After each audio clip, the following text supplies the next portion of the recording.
So to celebrate the upcoming release of Christopher Nolan's latest film, Interstellar, I'm going back and looking over his whole filmography and reviewing each of his films. So if you haven't seen my review of Following, go and check that out. This time I'm reviewing his second film, Memento. Where do you start with a film like Memento? A film that itself starts at the very end and works its way to the beginning. This film is so clever, and watching it this time around I got a few things from it that I didn't get in previous viewings. In the opening scene we see our main character Leonard committing what is really quite a heinous act. He's shooting someone in the head, but that scene is being played backwards, and it's almost like that crime, so to speak, or the memory of that crime is being wiped away. But as we work our way to the end of the film, we see that there's actually more to it than that. It's more than just a clever gag that kind of ties into the memory loss aspect. Because when we reach the end of the film, we learn that Leonard has made this choice. He's essentially allowed himself to become a killer, and he's okay with that because it gives him meaning to his life. He can accept the reality of what happened to his wife, or he can ignore that reality and choose an entirely different one. And it's him who's put these clues in his own path to send him on this wild goose chase. But this wild goose chase gives his life meaning, it gives him drive. It's what allows him to continue. The whole film really is about choice and about kind of the meaning of life. And in a way, the film is quite pessimistic in that it kind of offers the opinion that maybe there is no meaning to life, that the meaning to life is whatever we decide it is. I don't necessarily agree with that viewpoint, but certainly from where these characters stand, or where Leonard stands, he has to create meaning in his life, and this is how he does it. There's actually a lot of humour in the film as well, especially for a film that has such a dark tone as this does.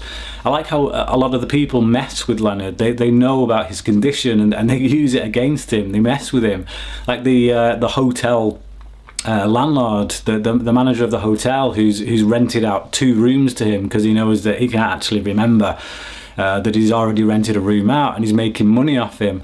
And the sequence where Leonard he thinks he's chasing someone, and then the tables are turned and he realises, actually no, I'm the one being chased.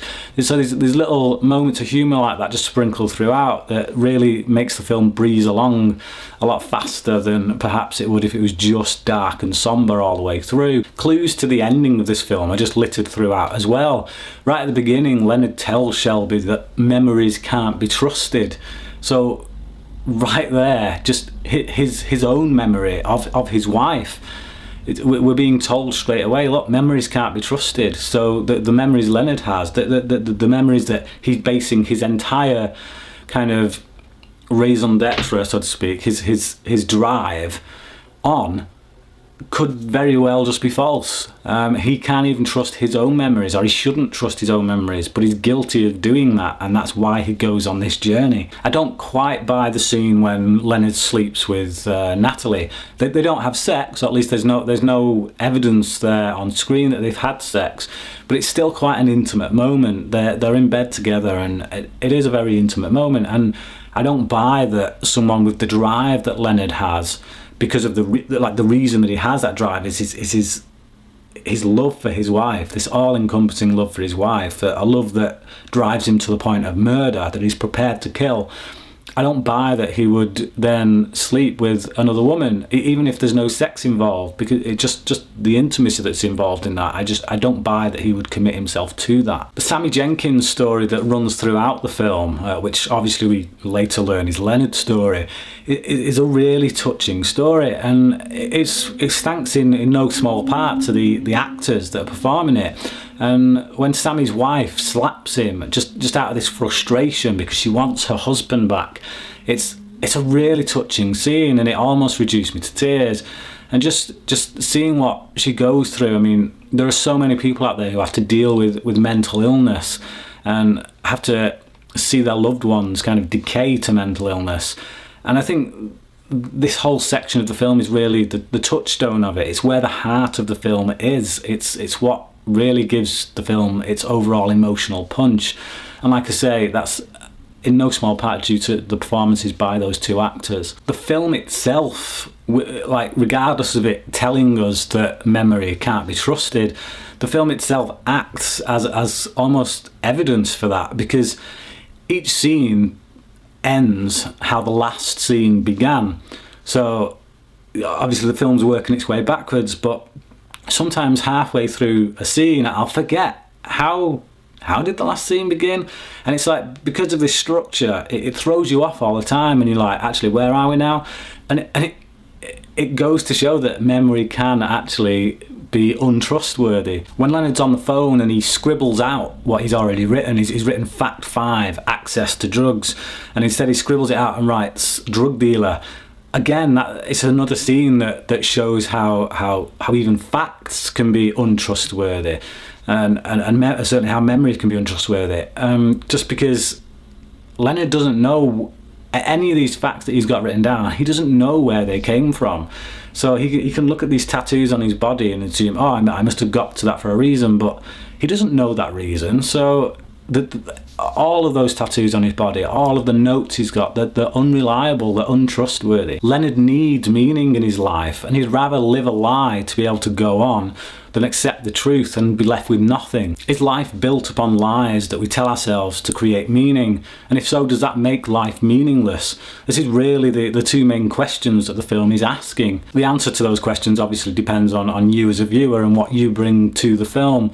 I don't necessarily believe that life is meaningless, but I like how this film raises those questions. I like that it does prompt me to think about things in a new way. I've already mentioned the really touching performances by Stephen Tobolowsky and Harriet Sansom Harris, but all of the performances in this film are really great, particularly the three main leads, played by Guy Pearce, Carrie-Anne Moss and Joe Pantoliano. I've always felt that Guy Pearce is a really underrated actor. He's very good in whatever he does, to be honest, even some really naff blockbusters that he's been part of, films like Lockout. But this film proves without a doubt that he can carry a film, he can lead a film, and this is particularly one of his best. Again, the same from Carrie-Anne Moss and Joe Pantoliano. They have to play characters who we as audiences kind of have to believe could be genuine and are good characters, good people trying to help Leonard, but we also have to believe that maybe they're not. Maybe they're actually really scuppering him and screwing him over,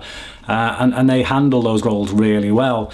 That you never know until their ultimate end games are revealed. You never know what side of the fence they're sitting on, and that is down to the performances of those actors. As a filmmaker myself, it always boggles my mind when I come across a film like this. Paul Thomas Anderson is another filmmaker who, when I look at something like Magnolia, I can't get my mind around how anyone can write that, let alone make that film. And Christopher Nolan has such a good handling of this material, and the fact that this film just came out of his mind. I believe it's based on a short story that was written by his brother. So the two of them, Jonathan Nolan and Christopher Nolan, just together as a writing team, as a creative team, are just on such good form. And to look at what they do, and to even think about writing something like that, writing something like Memento, it sends my head in a spin. I don't know how they do it. It's really just, it's pure genius. It's a gift. So I give Memento a 9 out of 10.